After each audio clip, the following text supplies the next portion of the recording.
सवाल जो आज करोड़ों वाहन चालकों के मन में है। जब दुनिया में कच्चे तेल यानी क्रूड ऑयल की कीमत $115 प्रति बैरल से गिरकर करीब $70 प्रति बैरल तक आ गई, तो फिर भारत में पेट्रोल अब तक इतना महंगा क्यों है? आखिर आम आदमी को राहत क्यों नहीं मिली?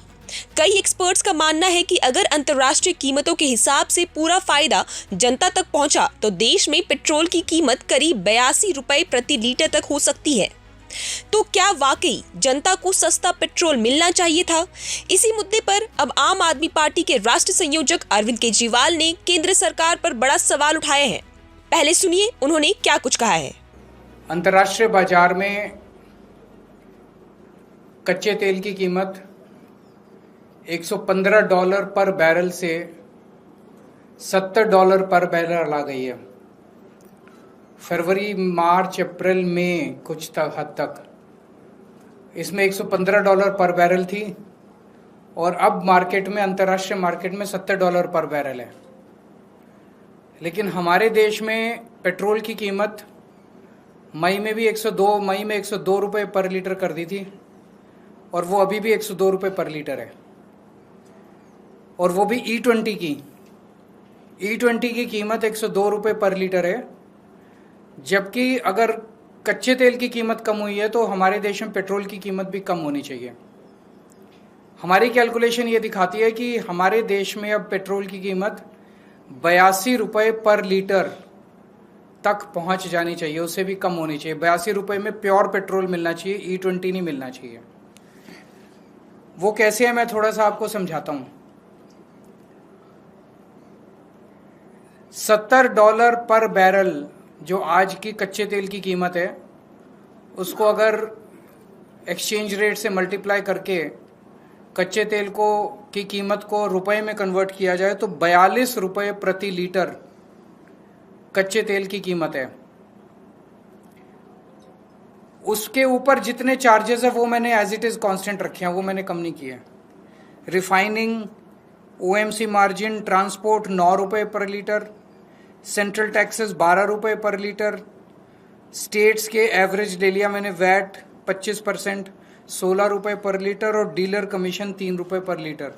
ये ऐड कर दो तो 82 रुपये पर लीटर के हिसाब से हमारे देश में प्योर पेट्रोल मिलना चाहिए। और अगर इसको E20 कर दिया जाए तो ये और भी मुझे लगता है 70 रुपये तक आना चाहिए। E20 पेट्रोल जो आज 102 रुपये में मिल रहा है। इसी तरह से हम डीजल की कीमत भी कैलकुलेट कर सकते हैं। डीजल की कीमतें भी कम हो सकती है। और पेट्रोल और डीजल की कीमतें अगर कम हो जाएं तो मैं समझता हूं कि महंगाई के ऊपर बहुत बड़ी चोट होगी। महंगाई से लोगों को रिलीफ मिलेगी, क्योंकि पेट्रोल और डीजल ट्रांसपोर्ट को अफेक्ट करते हैं और सब चीज़ों में अगर ट्रांसपोर्ट सस्ता हो गया तो सब चीज़ों की रेट में कमी आएगी। अब सरकार ये कह सकती है, जो मैंने हरदीप पुरी जी के बयान सुने हैं, कि जब वॉर चल रहा था तो उस वॉर में तेल की कंपनियों को घाटा हुआ, जिसकी भरपाई अब हमें प्रॉफिट करके पूरी करनी पड़ रही है। ये इनका तर्क बिल्कुल गलत है।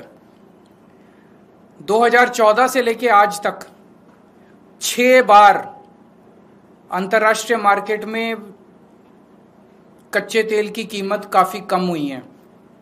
तो उस वक्त जब इन्होंने बम्पर प्रॉफिट किए थे उन दिनों में, वो प्रॉफिट का पैसा अब ये क्या कर रहे हैं? अब इनको क्या वो 3 महीने 4 महीने जब युद्ध चला उस वक्त का जो थोड़ा बहुत इनको लॉस हुआ वो उससे कॉम्पेंसेट नहीं कर सकते?